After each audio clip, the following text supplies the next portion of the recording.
Hello,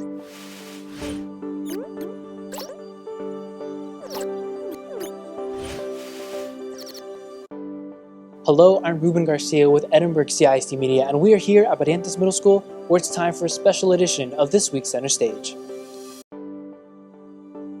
Right now, one of our students got selected, his painting, or actually his art, got selected to be displayed at the Capitol in Austin, Texas. So we are really extremely proud of our students and the teachers. They've been working with these students from day one, and just to have that kind of an accolade, I think it speaks a lot for their work and for the students' work.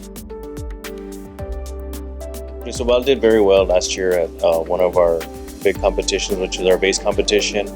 This year he did even better, and he was one of the only students in the district to get recognized at the Capitol exhibit in Austin.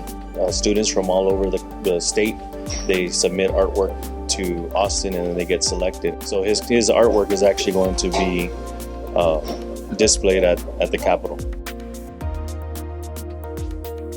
Well, I started art ever since I got inspiration from my father.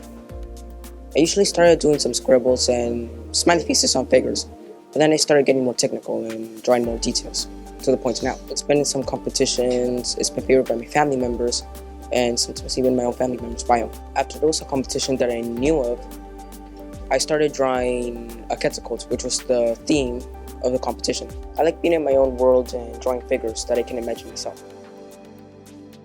Thank you for joining me on this week's Center Stage. I'm Ruben Garcia, reporting for Edinburgh ECISD, your district of choice.